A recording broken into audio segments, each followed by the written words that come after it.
Hey, it's Drybear. Now that we've been diving into Descendant builds for the First Descendant, there's a long list of requests for people asking for builds for specific purposes. And one has been requested more than any other, and that is going to be a budget-focused build for Sharen Outpost. And today, this is going to be the build we're going to cover. On screen, as well as linked down below in the description and in the comments, I will have a link to the budget Outpost Sharen build. And this build is built in mind with no catalysts and no activators utilized. There are 2 slots that come with base Sharen that are already catalyzed, a Xantic and an Almudine. We're going to take advantage of one of those, the Xantic, and then you need 3 other mods on top of that Xantic slot, plus a sub-module to complete this build. This build has just enough survivability to clear any outpost in the game. It will allow you to use your weapons to clear out, and we'll go through some processes you can do, especially if you're early on in the game and don't have a full build, plus some alternate mods that you can use to slot in if you decide that you do want to use 1 or 2 catalysts on Sharen, or possibly even use an activator as well. So just to make sure we're not leaving anyone behind on this, let's go through why you need a Sharen Outpost build in this game. So if you were to go to an outpost, like say you were going to access info and you wanted to farm something, some kind of module, some kind of,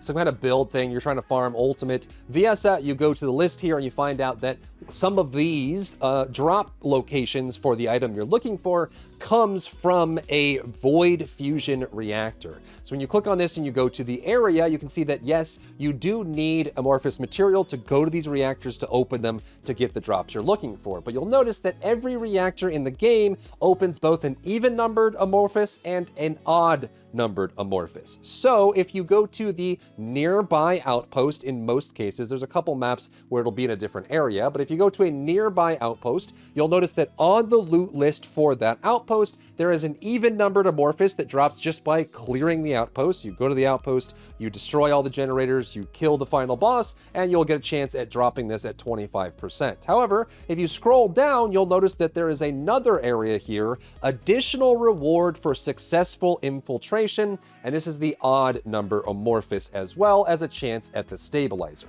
Most of the time, if you're doing an outpost, you want to go ahead and stealth it anyways, because you get more rewards for doing the same action, and often can be a lot faster as well. All you have to do is use Sharen. She's the only character that can do this right now. Go up to the outpost and stealth before any of the enemies see you.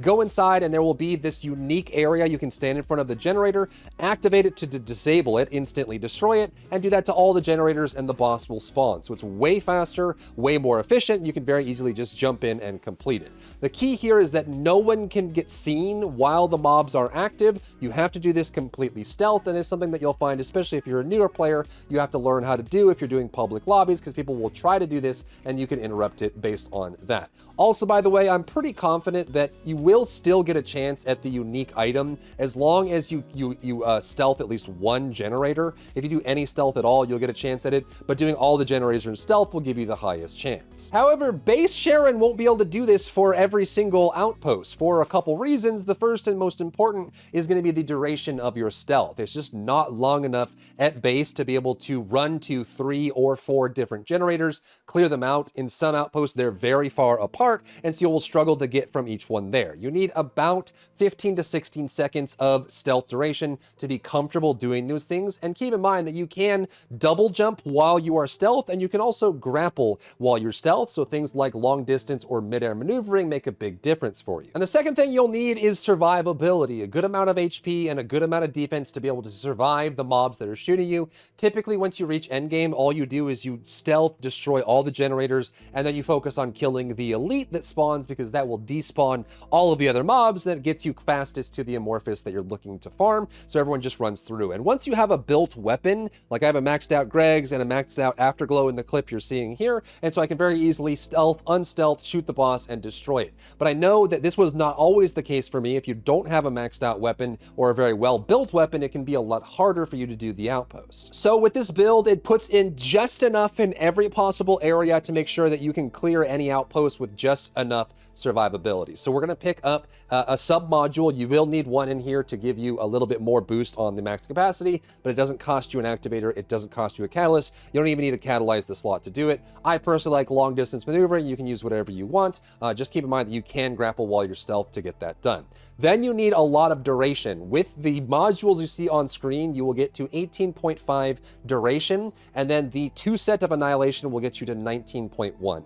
More than enough. Usually most outposts take 10 to 12 seconds if you're efficiently moving to clear all 3 or 4 generators. So having 19 seconds of stealth time is way more than enough, and it'll be very comfortable for you. So we're gonna run skill extension, maximize duration, and battle of stamina. Battle of stamina will give us a bunch of max HP plus a little bit more duration, which is great. And the last slot that I would use here, since Sharen comes with default an Almudine and a Xantic slot, we can put in focus on electric. The reason I have focus on electric on here is that once you get to full endgame, you actually have well-made weapons. You don't need anything else to clear out the outpost. But before you have these maxed out mods, lots of HP and defense, I remember when I was first starting out in the First Descendant, struggling with some outposts because I would end up dying too much, I was too squishy, or I just simply didn't do enough damage to the bosses. And of course, some of the outposts will actually have elites that spawn that have multiple phases. So when you clear them, you'll have to wait for their phase to end, shoot the balls, and fight back.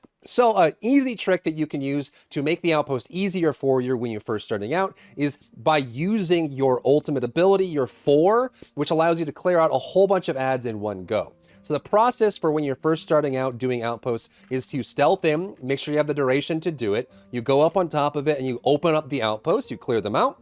Make sure that's all good to go. Try to spawn the ultimate, like the elite character. And then before you exit your stealth, find a good position to stand in and then activate your 4 and line up as many mobs as you can in this, then fire, and you'll be able to destroy a bunch of these adds that are around here, and then you'll be able to kill the elite. This gives you a lot of freedom to actually position yourself and deal some damage here and use that ability. If you need to as well, you can also use your first ability as well to deal damage, to reset your stealth if you need to. So if your stealth ends early, you can kill an enemy with your 1, which will reset your stealth, and you can go back and use your ultimate. But clearing out some of the adds to help you attack the elite when you're first starting out helps a lot, and that focus on electric gives you a little bit of power to make sure it finishes off all the adds as well. And keep in mind, again, if you are just starting out, you don't have a lot of maxed mods, you're just trying to do outposts, you may have to actually use your environment. I remember there's some outposts when I was first starting out that I had to like spawn the elite and then go stand behind a wall, wait for some of the mobs to come to me and kill them as they rounded the corner.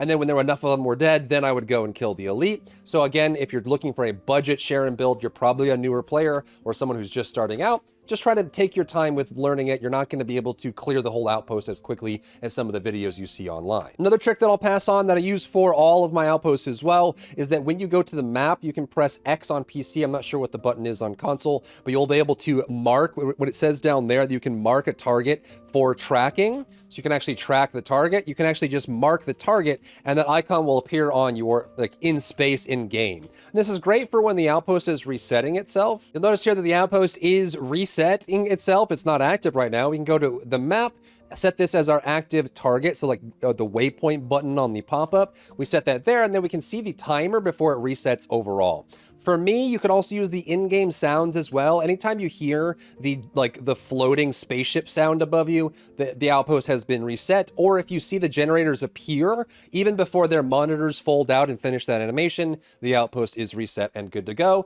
And another thing, if you're new starting out, keep in mind that there is this invisible line that goes around the outside of the outpost. If you're in the outpost while that resets, sometimes the outpost won't work. You'll have to cross this invisible line, step outside of it, and then step back in, and the outpost will reset properly. So a couple tricks just from doing this a million times that you can, pick up and use in your own game. For this, we're also going to be running the Tomb Vanguard set 2 set and the Annihilation 2 set, which you get from Hard Mode Devourer, which is a little bit into the hard mode. You can run like a Bravery 2 set or just any amount of 2 set here, but I think this is the best setup. It gives you a very easy setup here where all 4 of your modules have good implicit stats on them. So the first stat on a module is fixed based on which external component it actually is. So depending on the component, their 2 stats at the bottom can be random. So like max HP, fire resistance, those can be random. But the implicit stat, the stat that comes with the external component, differs depending on what set you're talking about, what kind of component you're talking about. It can be a whole bunch of different stats based on what it is. And sometimes when you're mixing 2 set plus 2 set, you strategically decide which one of those you're going to take. And what's great about this build is that you get 2 built-in defense rolls on the Tomb Vanguard and 2 built-in max HP rolls on the Annihilation processor. So even if you're running just that one single HP mod, you're still going to get defense and HP from your auxiliary, defense and chill resist from your sensor, max HP and defense from your memory, and then max HP and max shield from your processor. You'll also notice that we have module drop rate, consumable drop rate, and equipment drop rate here as well. The consumable drop rate does seem to affect the amorphous drop rates for the amorphous materials, so it is super worth running. And in some outposts, you can get red and yellow modules, so having the module drop rate can be beneficial as well. So I would make sure you have both of those on if you're going to be doing this. You can set this as your base default Sharen outpost preset, and then load it when you need to go do an outpost, and you're good to go. If you found value in today's video, leave a like down below, leave a comment for the algorithm to help this video get seen by more people, and don't forget to check out my other channels for other content and other stuff and other things.